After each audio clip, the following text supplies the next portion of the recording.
a todos los amigos de Caja de Pandora. Estamos en el Magic Internacional 2015 y nos acompaña un invitado muy especial, Yugari Pujol, que Yugari hemos de decir que es teólogo, psicoanalista y es especialista en textos de la Biblia y del Antiguo Egipto. En concreto obtuvo su tesis doctoral en Francia sobre las fuentes egipcias del Nuevo Testamento. Ha participado en diversos congresos internacionales sobre la lengua demótica y ya lleva años investigando los orígenes del cristianismo junto con su esposa Claude Brigitte Carcenac.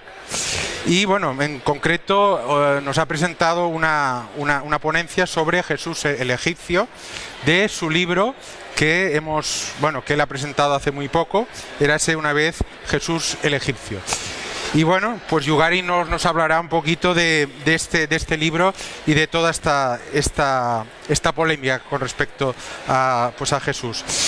La primera pregunta es, a partir de sus estudios sobre el origen del cristianismo, ¿cree usted que carece de base histórica? Yo creo que la historia está precisamente en unos hombres que pusieron, digamos, énfasis en crear un personaje histórico, pero creado, y por lo tanto podríamos decir que nos situamos en lo que llamamos novela histórica. Y entonces algunas personas dicen: hombre, es que en el Evangelio salen cosas que son históricas. Evidentemente que en toda esa novela, si la cosa se coloca en Jerusalén, Jerusalén ha existido. Si se habla de un río, y si ese ha existido, ha existido. Y si se coloca más o menos dentro de una época histórica del siglo I, pues evidentemente que algunas cosas de estas aparecen. Eso sí. O sea que da la sensación de que estamos leyendo algo histórico. Pero claro. Pero en todo caso no tenemos evidencia de que existiera un Jesús físico como persona. ¿Es correcto? Sí, claro. El problema que está siempre en primera línea es saber si Jesús ha existido o no ha existido. Pero para mí creo que es algo, al fin y al cabo, que da igual. O sea que haya existido una persona que pudiera... Claro, es que a mí me cuesta muchísimo pensar lo que un personaje que yo creo que no ha influido para nada en los evangelios, pues que podría haber tenido un papel de protagonismo. Un señor, los evangelios están escritos en el siglo primero final, o sea, el año 80, 90, 100, etcétera, y que se hable de un personaje que existió pues hace 50, 60, 2 generaciones antes, claro, muy bien. Entonces me cuesta a mí muchísimo hablar de eso, de un personaje del cual no tenemos ningún escrito, ni tenemos nada. O sea que, claro, es un poco un personaje fantasmagórico. Por lo tanto, la tesis de su libro viene a ser que los evangelios en sí no son creaciones o no son relatos auténticos en función de una historia real, sino que es una recreación literaria a partir de textos antiguos egipcios. ¿Qué pruebas nos puede aportar para demostrar esto? Para demostrar, primeramente, es que, claro, la gente tendría que comprender que ya cuando leemos en el Antiguo Testamento personajes como Abraham, como Moisés, como muchos otros personajes, como Jonás, por ejemplo, estos personajes, pues es increíble ver cómo están, digamos, construidos a partir de otros escritos y de otros personajes. Por ejemplo, Sinué el egipcio, que es un texto egipcio del año, digamos, menos 1800, que narra la historia de un personaje de la corte real que se va, ¿verdad? Y por miedo pues se va y visita a los beduinos, etcétera. Y la narración que se hace aquí en ese texto es exactamente igual, palabra por palabra, por este hecho inaudito de que Moisés se va de la corte egipcia y se va también con los beduinos allí a conocer sus dioses, etcétera. Y bueno, o sea que y además también sabemos que los que han hecho el personaje este de Moisés también toman una parte de la historia de Sargón, o sea que una amalgama. Construir un personaje, ya tenían, o sea, hacían esto. ¿Cómo construimos un personaje?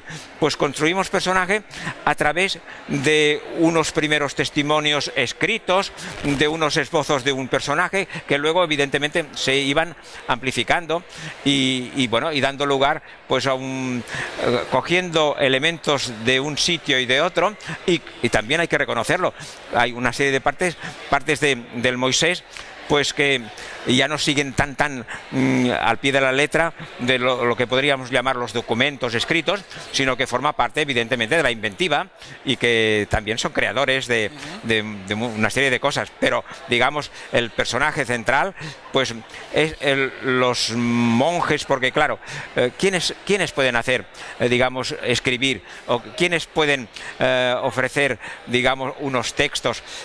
Son los sacerdotes, primeramente porque, claro, la gente era iletrada, no sabían, y después también el papel, los papiros, era caro, o sea que no todo el mundo podía hacer esto, y por lo tanto siempre había detrás el poder y el religioso, y ya está. Pues entonces en el Nuevo Testamento pues yo creo que siguen exactamente la misma tradición de inventar personajes. Ya está.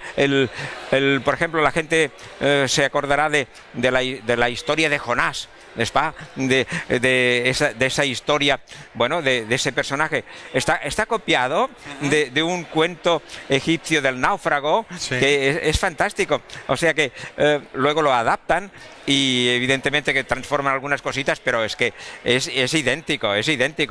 Y aquí en el personaje de Jesús pues nos encontramos con la idea muy importante de que estamos en un momento del siglo I, en un momento de guerra implacable de los judíos de Jerusalén contra Roma.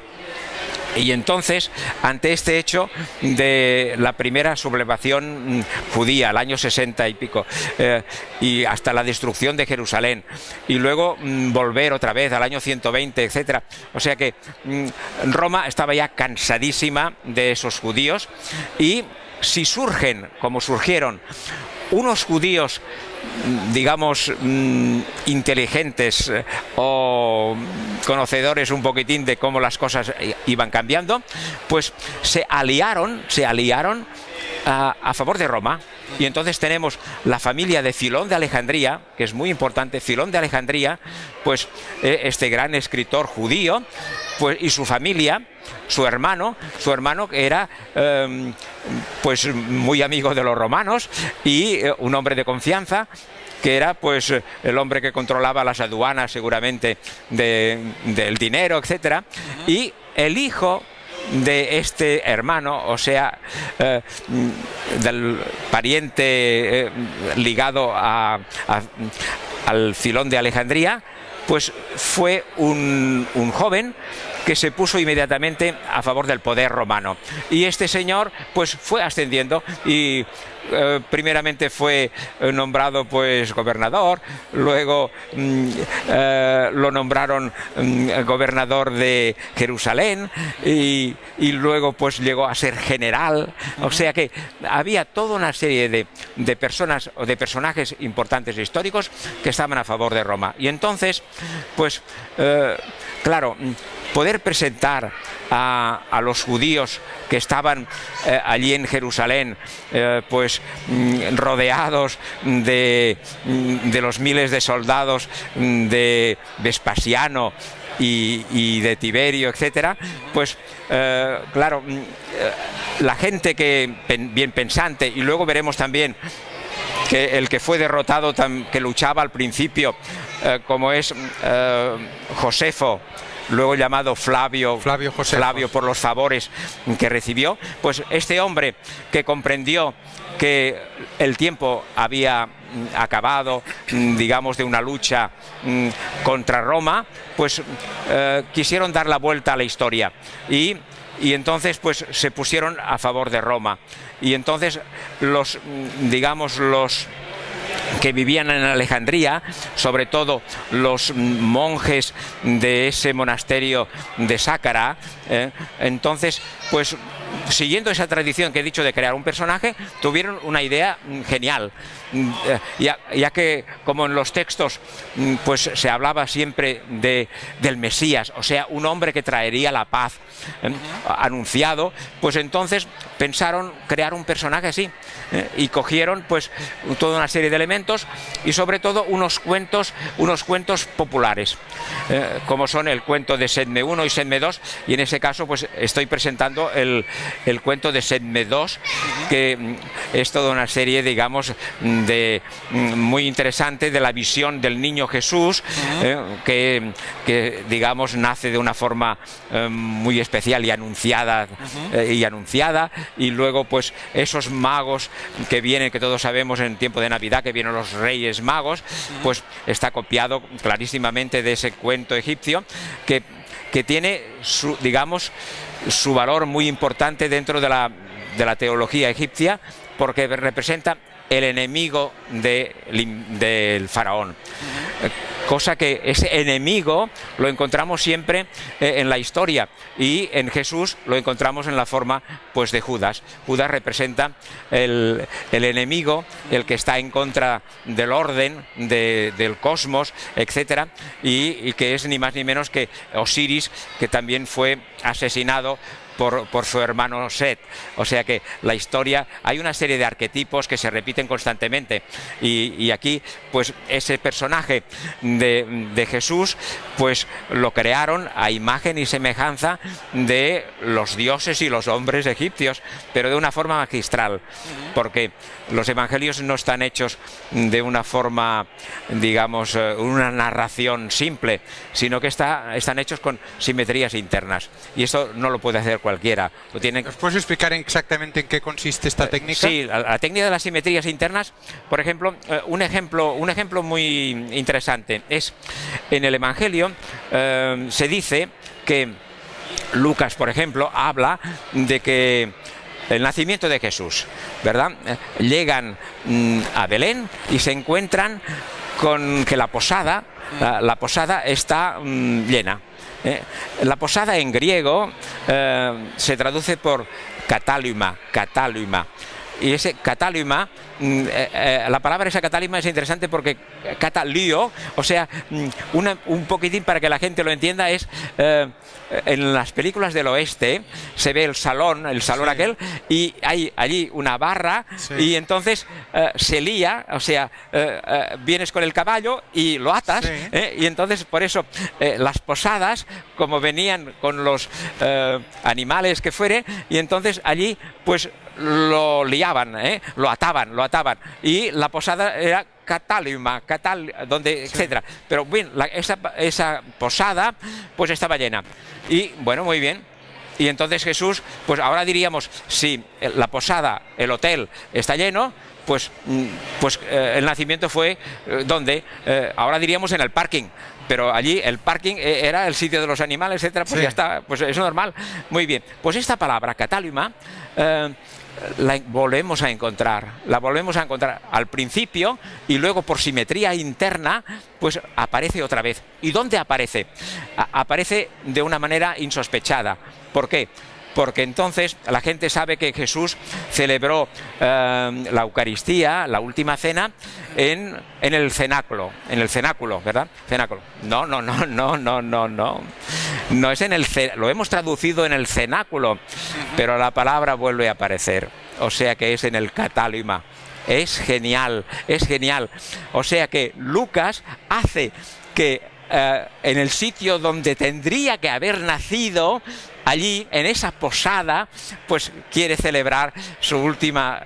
Yo encuentro genial, pero más genial todavía es porque ese katáluma corresponde al lugar donde yo creo que en los monasterios, incluso también aquí en los monasterios cristianos que han copiado, había la sala de peregrinos. Pues en ese Cataliuma lo encontramos aquí en Memphis, en Sácara. Los monjes tenían el lugar como ese hostal donde recibían a los peregrinos. O sea, claro, sabiendo la historia egipcia, el Evangelio ha sido fantástico. Sí. O sea, que Jesús naciera. O sea, los que hicieron el Evangelio lo hicieron nacer en el monasterio y celebrar la Eucaristía en el monasterio, en la sala donde Bueno, es que esto ya, por favor.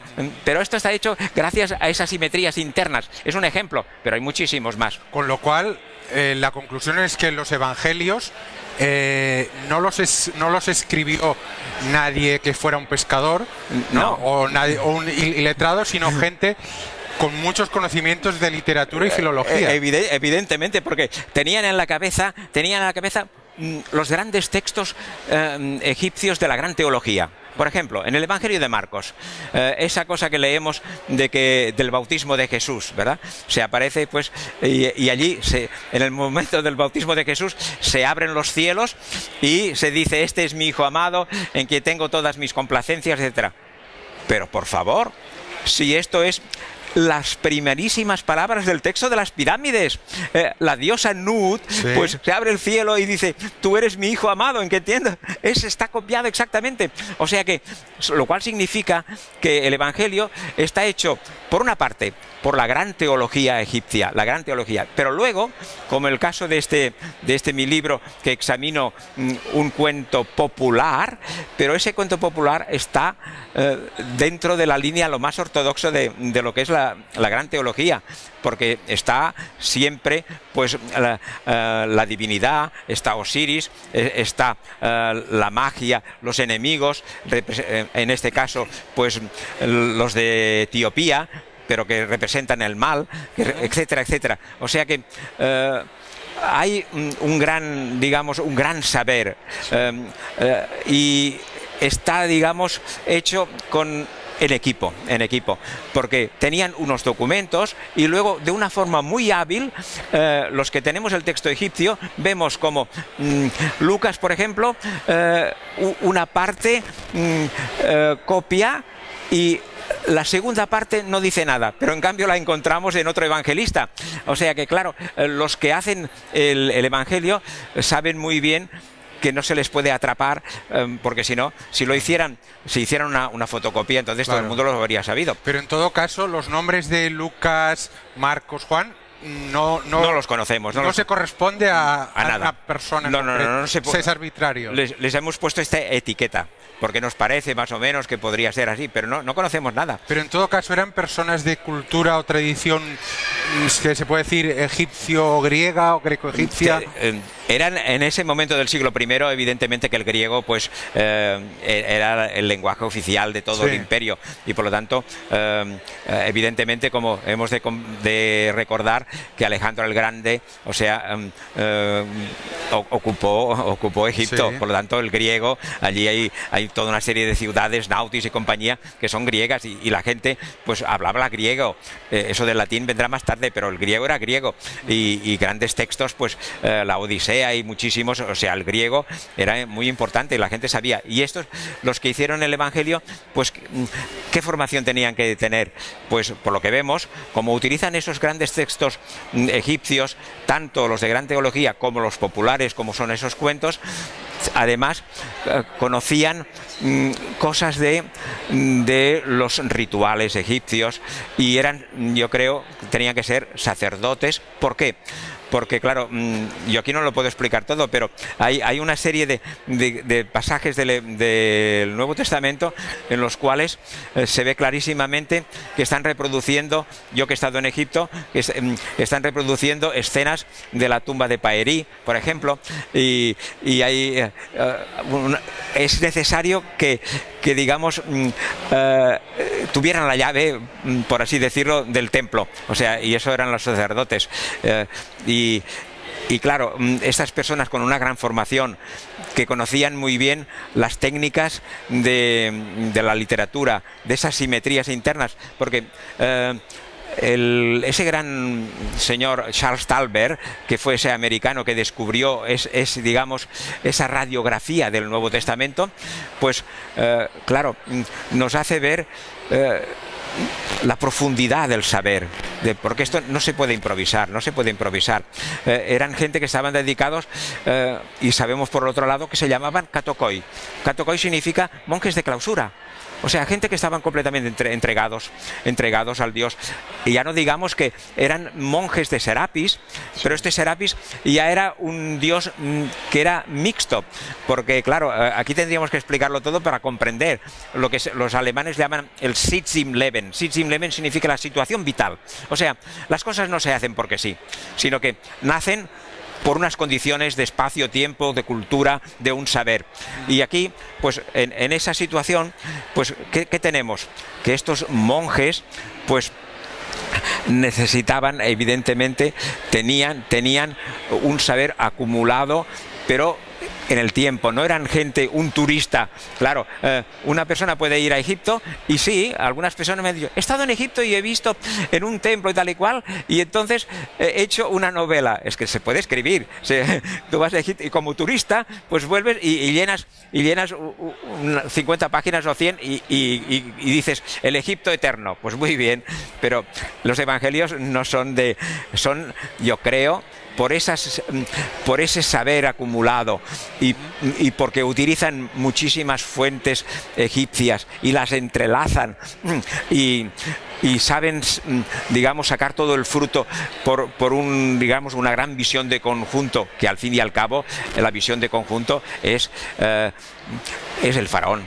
El faraón, como escribimos ya en aquel primer libro. El faraón identificado con la divinidad egipcia. Exacto, es el faraón no histórico, sino es el faraón, digamos, que tiene dos naturalezas, humana y divina, y por lo tanto que muere, resucita, sí, y tiene todo el poder. O sea, claro, con ese modelo, digamos, total, entonces se van haciendo una serie de narraciones para explicitar lo que será este Jesús, sí, que tiene muchas cosas del faraón, y como se puede ver en este cuento que estoy que presento, pues los enemigos atacan al faraón y de una manera que, como dice el texto, pues le producen una muerte lenta y atroz, porque claro, aquí estamos siempre en lucha del bien y del mal, lo mismo que se presenta en el cristianismo. El diablo, pues para un egipcio el diablo eran los etíopes, la magia, los que están en contra, y aquí pues ese enemigo constante pues se representa de formas distintas, pero los que han creado al personaje Jesús lo han creado a imagen y semejanza del faraón egipcio y de los grandes dioses de Osiris, y luego lo han adjuntado también toda una serie de, digamos, de plasmaciones de cosas populares, como es este niño que bueno, que está en la corte, su padre está en la corte del faraón y que mira por dónde, pues a los 12 años es un experto en leer rollos pues sin abrirlos, ¿no? Y causa la estupefacción de todo. Pues esto ha pasado al Evangelio, aunque bien, no sé si estoy contestando sus preguntas. Sí, muy extensamente. Justamente para continuar esta línea con el Evangelio, en realidad hay 4 evangelios principales. Sí. Que la Iglesia digamos, en un momento dado los empaquetó, los dio como buenos, ¿no? Sí. Los canonizó, creo que es la palabra. Pero existen unos que son apócrifos. Sí. ¿Qué sentido tienen estos otros evangelios apócrifos? Yo creo que no sé quién fue el que tuvo esa idea genial de canonizarlos, porque yo desde el punto de vista de mi investigación creo que es fantástico. Esos 4 reproducen fielmente los textos egipcios.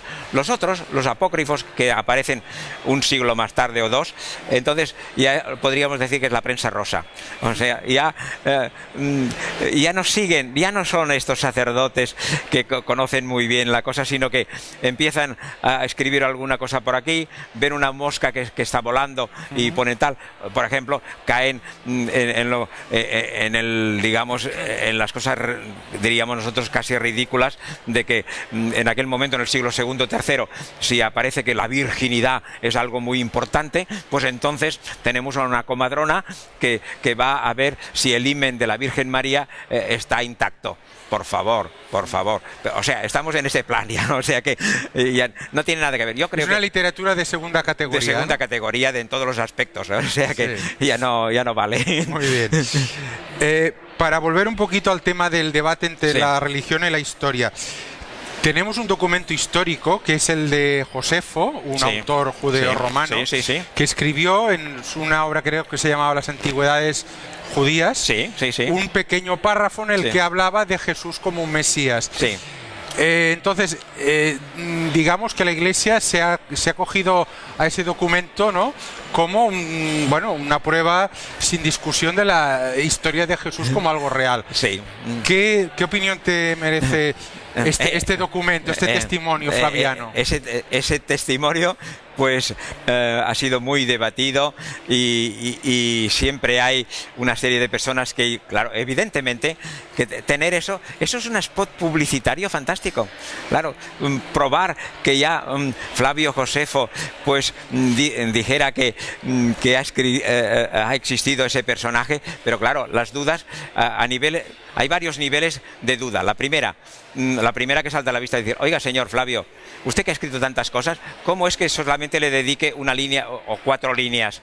Si era tan importante para usted, ¿cómo es que no nos ha explicado nada? Usted que sabe tantas cosas, si no nos dice nada, solamente nos dice, pero nada más. O sea que esto se llaman, digamos, como un spot publicitario que los cristianos, porque esto sabemos que lo hacían. O sea, hay un texto y entonces los copistas, y ahora también con el ordenador es súper fácil. O sea, tienes un texto y allí metes lo que te da, lo intercalas. O sea que es fácil. Pero ¿existe la posibilidad de que esa intercalación no fuera de Josefo, sino mucho más tardía? Cristiana, sí. Se habla del obispo Eusebio, que lo pudo haber hecho. Sí, exacto. Podría ser, no sabemos quién era. Pero además, desde el punto de vista, digamos, técnico, yo he asistido pues a unas conferencias que me invitaron en el Escorial hace mucho tiempo, y allí vi como los defensores pues decían, sí, esto parece que sí, pero en cambio otro que sabía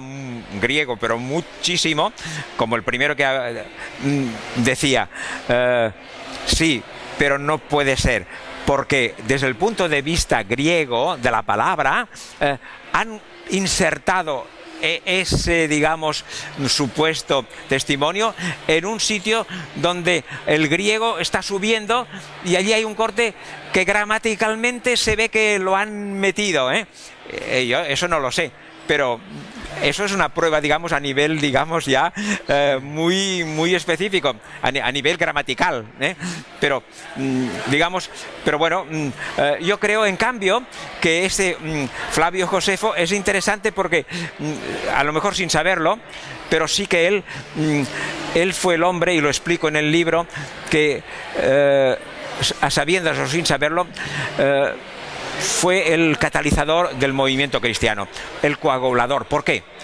Porque en ese mundo del mar Mediterráneo, en que Roma domina todo, que haya unos insurgentes, claro, decimos insurgentes por no decir patriotas, claro, patriotas, o sea, eran patriotas judíos, pues claro, estamos en un momento en que toda una serie, sobre todo los de Alejandría, pues ya no discuten con Roma, ya pues se asocian a Roma, y por eso los que se asocian a Roma ya empiezan a tener favores, y por eso esa familia que les he dicho antes de Filón de Alejandría, pues el sobrino llegará a ser general. Esto es muy importante. Tiberius Julius Alexander, general, el único general judío romano, o sea que es muy importante. Pues bien, en esta situación en que se van dibujando dos campos, los que están a favor y los que están en contra, pues entonces aparece este Josefo. Este Josefo es interesante porque cuando los romanos atacan, quieren conquistar totalmente pues lo que es Palestina, empiezan como todos los ejércitos, por el sitio más fácil, que es por las alas, o sea, no por el centro, sino que se van a Galilea. Y allí Josefo era sacerdote, abogado, había estado en Roma para defender a un sacerdote judío, o sea que era conocido por los romanos, y por un hombre de cultura. Y bueno, y además, en el momento en que atacan los soldados romanos, las legiones romanas, él pues se erige como el jefe, ¿no? Pero la guerra de Galilea dura muy poco. Y entonces él mismo explicará que juntamente con sus, digamos, con su plana mayor, los 5, 6 o 7, digamos, jefes, se escondieron en una cueva. Y Flavio pues dice, no, perdón, no estamos con Flavio, estamos todavía con Josefo, pues ahí arriba están los soldados. Si salimos nos matarán o nos podrán torturar. Mejor que nos matemos a nosotros mismos. Y entonces dice, bueno, va, empezad. Y entonces, no, claro, no nos podemos suicidar, porque está prohibido por nuestra religión. Entonces lo que tenemos que hacer es matarnos los unos a los otros.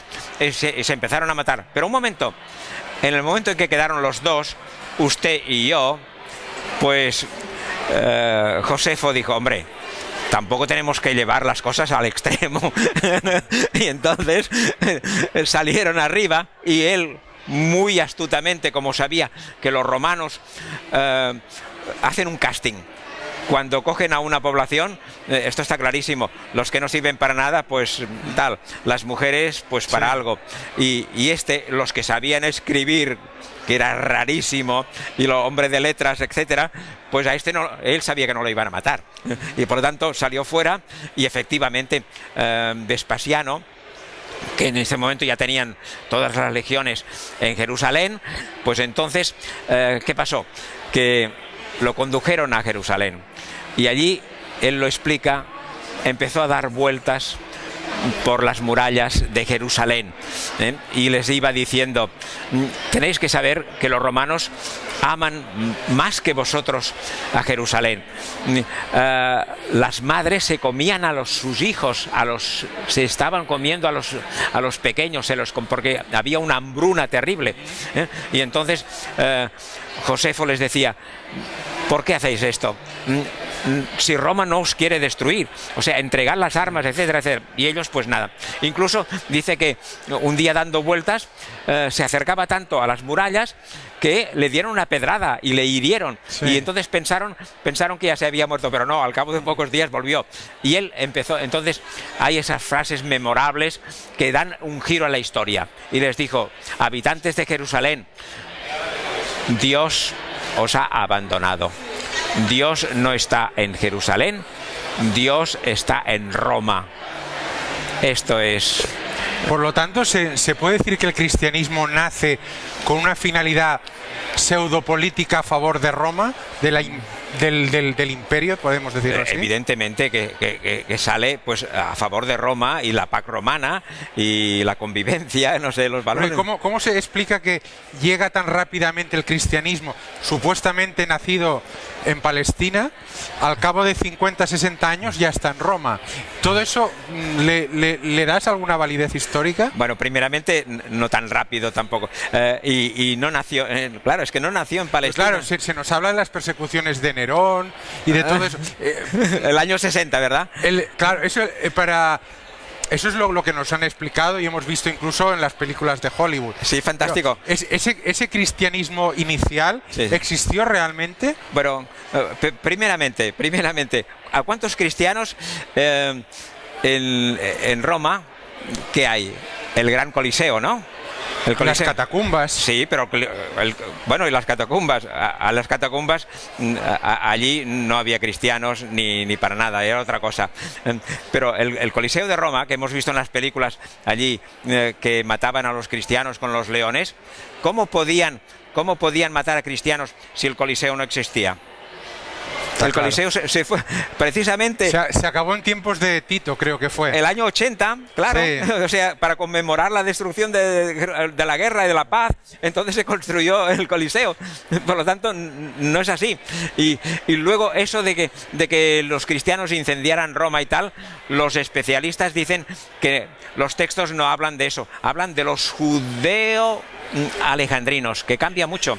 O sea, que fueran judíos, primeramente no sabemos quién incendió Roma, pero en todo caso, si analizando los textos no eran cristianos, sino eran judío-alejandrinos. Bueno, pues es que la historia ya sabe que no nos dicen lo que les da la gana, pero hay que analizar muy profundamente. Pues aquí, volviendo a nuestro amigo Josefo, pues les dijo esto, o sea, se puso al lado, cambió. Este hombre, vemos que era muy oportunista, porque decir no vale la pena que nos matemos, en fin, o sea que estupendo este señor, ¿no? Y entonces se aprovechó de la historia y dijo eso de que los de Jerusalén no estaban combatiendo a los romanos, que estaban en combate directo con Dios, y esto es el cambio total. Y entonces los romanos se lo pagaron con creces, porque entonces lo llevaron a Roma, y viviendo en una casa de Vespasiano. Y evidentemente que nosotros le conocemos por Flavio Josefo, cuando era un buen Josefo, un traidor. Y entonces pues recibió todos los honores, y claro, de la familia flaviana, ¿qué queréis más? O sea, que estupendo. Pues entonces yo creo que digamos, esta forma de pensamiento, pues unido con los de Alejandría, con Filón de Alejandría ya había muerto, porque murió el año 50 más o menos, y en cambio Josefo pues murió a los años 90 o 100, o sea que estamos en esa época. Pues más o menos yo creo que es que dar el impulso, porque sí que hay una serie de cosas en el Nuevo Testamento que hacen referencia a Josefo, a sus escritos, o sea que sí que hay algo. Entonces ese movimiento cristiano pues habría tomado también, yo creo, un impulso con lo que podríamos llamar la inteligencia judía, que se dio cuenta de que la historia había dado un cambiazo, ¿no? Y nos estaríamos aquí. Bueno, yo me gustaría volver a la figura de Jesús. Sí. Y preguntarte por otras visiones que se han dado pues sobre su posible existencia. Sí. Una de ellas es que pudo estar inspirado en un personaje real, un filósofo, que se llamó Apolonio de Tiana. Sí. ¿Qué opinión pues te merece esta versión? Siempre estamos en lo mismo. A ver... porque este personaje existió realmente. Sí, pero claro, y los escritos... Pero entonces ya empezamos. A ver, situemos en el espacio y en el tiempo. ¿De qué siglo es Apolonio de Tiana? A ver, ¿de qué siglo? Yo creo que es posterior, pero es igual. El siglo I después de Cristo. Sí, pero entonces ya empiezan, bueno, muy bien.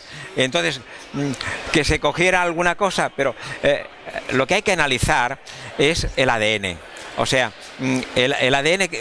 el ADN es el que nos lleva a Osiris. Sí, y a todos los textos estos egipcios y a ese cuento de Sedme II, que es increíble como ese ADN, o sea, lo que es el genoma cristiano, pues lo encontramos muy específicamente en esos cuentos populares, en este caso el de Sedme II. Por lo tanto, que haya algunas cosas de lo que podemos llamar los arquetipos, porque aquí tendríamos que hablar de, claro, de Vladimir Prop, ese ruso que nos ha hecho ver que todas estas narraciones fantásticas hay como mínimo unas 30 funciones iguales. Algunas son falsas porque con el ánimo de querer copiarlo todo dicen que Buda nació el 25 o Mitra el 25 de diciembre. Por favor, Jesús no ha nacido el 25 de diciembre y que Horus pues murió crucificado y Jesús también. Por favor, no hay en ningún texto egipcio aparece Horus crucificado. O sea que con el afán de querer montar unos paralelismos, yo creo que se pasan, ¿no? Sí, ¿no? Pero es evidente que hay que conocer esas dos cosas. Charles Talbert decir que está construido con simetrías internas, por lo tanto es una obra de grandes personas que conocen los filólogos, ¿eh? Y luego la otra, de que si encontramos una serie de parecidos en el Evangelio con muchas de las otras cosas que podemos leer de personajes fantásticos, pues hay unos 30 que son igualitos, claro. Por decir, Jesús tenía orejas. Hombre, no empecemos así, porque entonces ya... Lo que mucha gente quizá no sabe es que ve una diversidad, pues, de religiones, sí, pero en el mundo antiguo existía el reciclaje de la religión. Claro, claro. Es decir, el Génesis está muy inspirado, por decirlo así, en los antiguos textos mesopotámicos. Sí, sobre todo, pero en cosas muy concretas del diluvio universal, etcétera. Exactamente, sí, sí, ¿no? Exacto. O que el islamismo está basado también en parte en el judaísmo y el cristianismo. Evidentemente, porque nos copiamos de otros. Pero claro, una cosa es copiar, digamos, de una forma superficial, y la otra cosa es ir al ADN profundo. Entonces, cuando encontramos, por ejemplo, palabras únicas, que se llama APAX, o sea, cuando encontramos una serie de palabras, pues entonces esto de un momento, eso no se encuentra en todos los sitios, y lo que se llama, pues, la secuenciación del ADN, no solamente una palabra, sino que los forenses hablan ya siempre ahora de la secuenciación del ADN. Entonces, claro, cuando hay unas cadenas, entonces, y en un lugar determinado se puede establecer la relación no de parentesco, sino de filiación. O sea, es muy importante. Y aquí mi trabajo es demostrar de parentesco, no. Es un parentesco mucho más profundo, que es el de padre a hijo. O sea, se ha copiado. ¿Por qué? Porque hay los cromosomas y todo el ADN son igualitos exactos. Sí. Y eso es lo que hace. Usted y yo, por ejemplo, somos del género humano, porque tenemos muchos genes iguales, pero hay unos que mi padre tiene y yo también, ¿eh? Sí, sí. O sea que son estos los que yo estoy buscando, y creo que los tengo y los muestro, ¿verdad? Esto es importante. Y aquí, por ejemplo, en ese texto hay algo, en ese cuento de egipcio hay algo muy interesante, analizando, digamos, mi especialidad de los pocos que somos en el mundo, que creo que somos solamente unos 150 investigadores que conocemos o trabajamos con la escritura demótica, que es una escritura que apareció el año menos 600, es egipcio, pero se fue transformando, pasó del jeroglífico al hierático, y el año menos 600 pues se hizo de una forma más sencillita. Pues estos especialistas, pues ¿qué pasa con estos especialistas? Pues conocemos esta forma de escribir, y entonces allí, con esa forma, ¿qué he descubierto yo? Que en el texto hay una fórmula muy interesante, que es mira. En griego es idú. En el texto egipcio... Y lo va repitiendo. Se va repitiendo muchísimas veces. Mira. Hombre, un momento. Vamos a ver si ese mira ha pasado al Evangelio, en el Nuevo Testamento. Y entonces, sorpresa, fantástico. Precisamente en los lugares exactos, sí, donde se habla, que se ve clarísimamente que se está copiando del nacimiento de Jesús y de los magos, etcétera, aparece mira. Sí. Y en cambio en los otros textos no. O sea, aparece ligado al cuento egipcio. Y claro, esto no viene por casualidad. Y sobre todo hay en algunos sitios en que aparece una constelación. Hay 4 veces que se pone mira, que es en un texto de la epístola a los romanos. Pues muy bien. Esa tanta casualidad no existe en el mundo. Puede haber una, pero cuando es tan repetida en el mismo orden, puede ser coincidencia. Esto no puede ser seguida, ¿verdad? Ajá. En todo caso, podemos resumir diciendo que este continuo reciclaje de textos, escrituras, responde a la necesidad de que al pueblo se le tenía que facilitar el cambio de una religión a otra, como pasó del paganismo al cristianismo. Los dioses se convirtieron en santos, ¿no? Claro. ¿Pudo ser de alguna manera? Bueno, pues examinemos el caso, por ejemplo, de Serapis en Egipto. ¿verdad? El dios Horus, Osiris, perdón, el dios Osiris, muy bien. Tenemos al dios Osiris. Claro, hay un cambio de mentalidad porque Alejandro el Magno conquista Egipto. Entonces cohabitan en Egipto los egipcios con sus creencias, sus dioses milenarios. Y luego aparecen los griegos con su historia también de sus dioses, que muchos especialistas dicen que se han copiado, ya anteriormente se habían copiado o inspirado muchísimo de Zeus y compañía, de los dioses egipcios. Pero bueno, entonces allí convivían los griegos y los egipcios. ¿Y qué pasaba? Pues sí, señor, la lucha de esas dos mentalidades o religiones. Y entonces Ptolomeo I, pues una vez había conquistado Egipto, pues a la muerte de Alejandro, pues entonces se dio cuenta de que la policía militar tenía que intervenir constantemente porque había una lucha entre los griegos y los egipcios. Y entonces Ptolomeo I dijo: señores, ya estoy harto de esta historia. Y pues entonces mandó llamar a un sacerdote egipcio y a un, digamos, un sabio, personaje importante de la cultura egipcia, de la religión, y les hizo sentar en la mesa y les dijo: señores, hacedme una religión sincretista. El sincretismo, sí. ¿Para qué? Para la paz. Claro. Para la paz, claro. Y entonces nació esta gran religión de Osiris, que llegó por todo el Mediterráneo con el apoyo, digamos, de dinero y de todo, y por tanto tenemos templos de Serapis en muchísimos sitios, y aquí en España pues tenemos la presencia de Serapis, sí, sí, etcétera. Incluso en Tarragona, en el cementerio cristiano, hay enterrado una serapina, y después algo que los cristianos todavía no se han dado cuenta, de que San Isidoro, el Isidoro de Sevilla, un obispo que se llama el portaestandarte de Isis. Pero por favor, o sea, más claro imposible, ¿no? Increíble, ¿no? Bueno, Yugari, vamos finalizando con una última reflexión relacionada con la religión, pero pensando en ir un poco más para allá.